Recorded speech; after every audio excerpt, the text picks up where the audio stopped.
Welcome to the world center of racing, Daytona International Speedway. I'm looking forward to this one.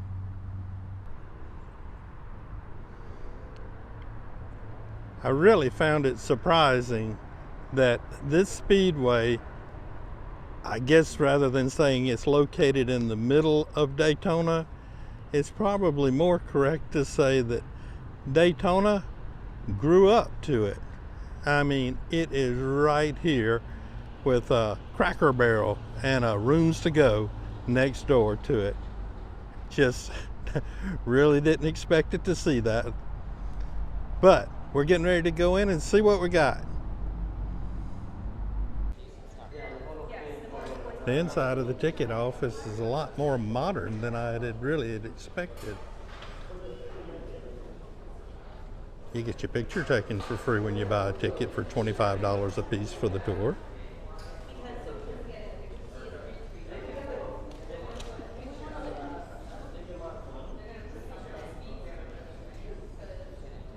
And back there's where the museum is.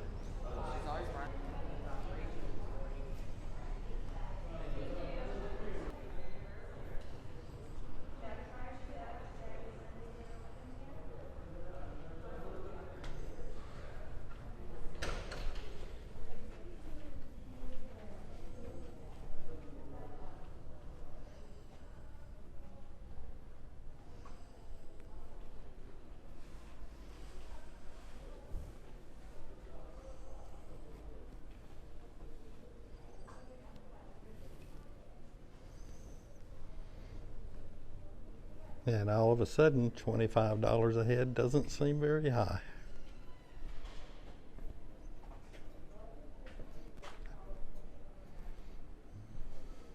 How are you, sir? How are you today? Good. Good. Good. Are y'all touring today? Yes, sir. No. Good.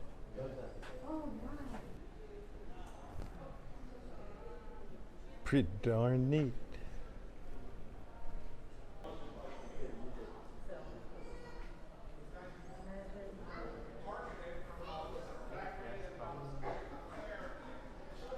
I really didn't realize people went 276 miles an hour in 1935.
Car shows in the country here tomorrow. Starting tomorrow with about 5,000 antique cars inside, so you're going to see all kind of different things through there. So with that, we're not going to be able to go through the infield. A little bit on the infield, we're going to go around turns 1 and 2 and work our way back through to go through the tunnel. So we'll point out some things to you. But we're going to go up on the rim road and take a look at that up there at the top. We're going to go down, try to work a little bit through the chicane on the back stretch. show you that. We're going to go to turns 3 and 4. Let you get off the start-finish line. Hi, this is three-time Daytona 500 champion Jeff Gordon. I'm pleased to welcome all of you to Daytona International Speedway. Nearly 60 years ago, a small-town auto mechanic named Bill France Sr. dreamed of creating a racetrack that was bigger, faster, and more exciting than any before it. In the ensuing decades, his belief in big dreams transformed Daytona International Speedway into the world's center of racing. Synonymous with names like Petty, Earnhardt, and Allison, Daytona International Speedway has captured the imaginations of the millions. Powers around the track. It's being in turn 3. If you look right between the two signs there, you'll see a couple of seats. Not a bad place to watch a race from. That's where working officials would be on race day. In this case, responsible for turn 3 to make sure no debris of any kind is on the track. Any oil, gasoline, parts on vehicles, accidents, anything of that nature. They call race control to make them aware of it so they can put out a caution, slow the field down, and do whatever's necessary to get it back to full speed racing. Well, it's about 3,000 feet from back at the entrance of turn 3. We just swing through to the exit of turn 4 where we're headed. So they spend a little more than a half a mile up on that 31 degrees of banking, which is about a third of a way to perpendicular. That's pretty steep. The double yellow lines you see here at the base of the banking up to the top of the wall there, that's 40 feet. That's the racing group. You got a race between the yellow lines and the wall. Where we are is the apron, where you merge into the speedway or get off of the racetrack, and the grass over here to my left. If you go up to the top of the track where we were standing a moment ago, that's some 44 feet high. So race data coming in here somewhere around 195 to about 202 miles an hour, The 2, pictures 3, really don't sometimes show how 4 steep wide, that racing is. through what is the equivalent of a 4-story building, angled at 31 degrees. Well, to come out of turn 4 here, we're seeing the same view every driver's seen since 1959. Although we repaved this surface twice back in '78, they added 2 inches of asphalt to the existing surface. And then in 2010, they took everything out, went down to the lime rock base to repave it. The equivalent of paving about 33 acres of property. It cost us right at $20 million to redo, so we should be in good shape for years to come. Tell you more how they did the corners here as we go through 1 and 2. But you can see another skid pad here to my left if you have a problem, you got a little time. The Sunoco fueling station over there where they fuel the portable tanks that go to the garages and pit road. 98 octane with 15% ethanol. Those 4 doors in the yellow white building there, that is the Goodyear Tire and Rubber Company where they mount the tires for that in the pit road. And behind those cars, you see those yellow open garages. There are 30 of those. Those are the Overflow Garages for the Monster Energy Series. Where those banners are, and that red truck behind it, right there where that railing is, that is where the first part of the inspection process takes place, called the template measurements. All part of the fan zone we'll tell you about, where you can have a little additional ticket, go in there, walk in between those garages we'll tell you about, and sit there and watch them as they do the measurements. Don't use templates anymore, big black tent over the tent with lasers, with the cars with the lasers, looking at the wheelbase, the height of the car, the height of the spoiler, the angle of the spoiler, the A-frame, B-frame, C-frame, all that part of it. And once we get you past these trailers here, you can see the larger wall behind it, those white tent and such. There are 44 enclosed garages there that are part of the fan zone. You can actually go in there and walk through those garages. They got windows on the other side. It's kind of a V formation with 22 on each side. Look in, watch the drivers work on their cars. They got a little pass-through so you could take a hat or a program and get it autographed by the drivers. All part of the fan zone experience that we'll tell you about as we make our way around that you get inside and see. Pit road here to the left. We're going to come back up pit road here in just a moment after we stop and let you off for a minute. We'll come back up pit road and see a few things on the inside there. But we're crossing these double red lines here on my right, and just in front of us is a single red line. We're right in the middle of what's called the Geico restart zone. This is where the leader is responsible for starting or restarting the race between the two. If they have about his second one, anybody can take the lead, but that hadn't happened as of yet. And it's about 3,800 feet here for the front stretch compared to 34 on the back, all because of the curved nature of the track, as we said, with the apex of that being pretty close here to the start-finish line. We're going to stop in just a minute, give you an opportunity to hop out and tell you a few things about the track after you get some pictures made. If anybody wants me to take a picture of your group, just let me know. But a couple things we ask you, please don't go out on the grass, as we've got new seed in there preparing for the Daytona 500, which is a little less than 3 months away when it'll be here. Already getting the seed in for that. And if you do go up on the track, just be careful. That's 18 degrees of banking. It may be a little steeper than what you're used to. We'll give you a couple minutes, tell you a little bit about it, and then we'll continue on down into turn 1 and turn around and actually come up pit road and let you see some things down pit road. So again, you're welcome to hop out, get some pictures. All right, here at the start finish, and at that, I don't know if you can tell how steep this is, and this is where it looks level on TV.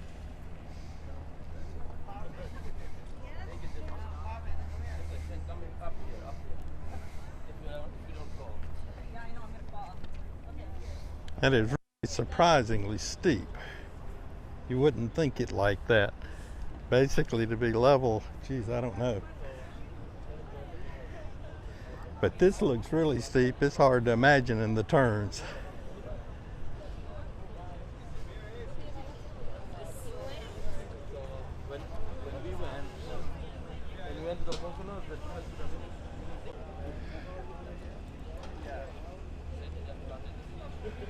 You can see how everybody's standing, and that's at the start finish.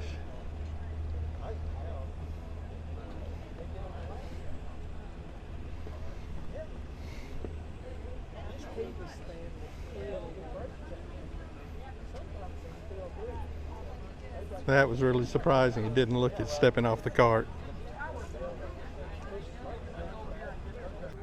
Roughly 28 so years ago, they went to a new system with a transponder on the rear axle of the car.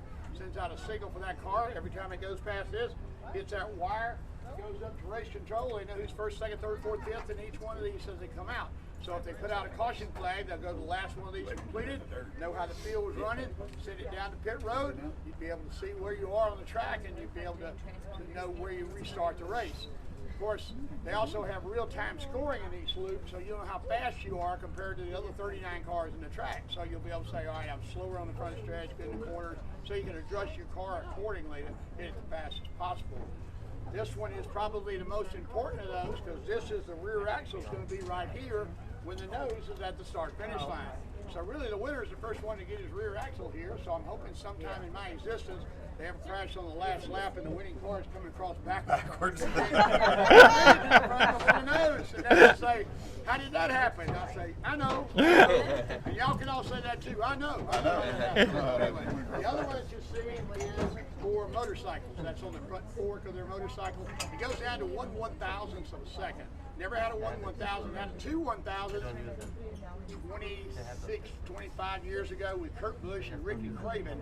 Came down to 2/1000ths in Darlington, but never anything that close here. Anyway, over here, well, up here, I'll tell you about, you can see a little bit of it here. Under the W there in World, that second level down where the shades are up, that is where the TV broadcasters sit during the race. That's where they would be. To the right of that, where the RLD is in World, down in the second level, you'll see it a little better when we go through, especially the back trim. As shades are up, that is where race control is located. They control all the wreckers, ambulances, fire trucks, all the telemetry from the cars go there, put out any penalties from there. On the roof, where you see that railing up there, that's where the spotters stand.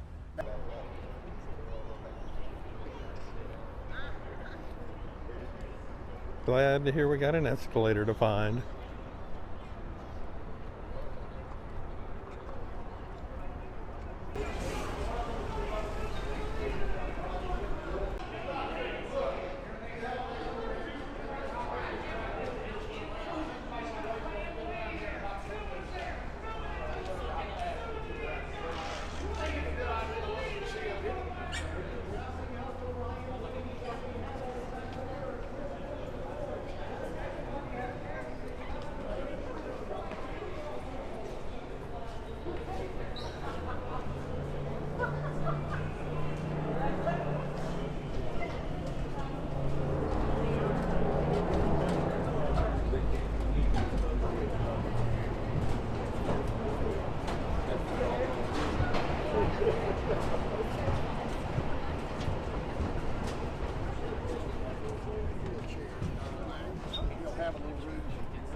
drivers and owners lot on the other side. It'll all be antique cars here.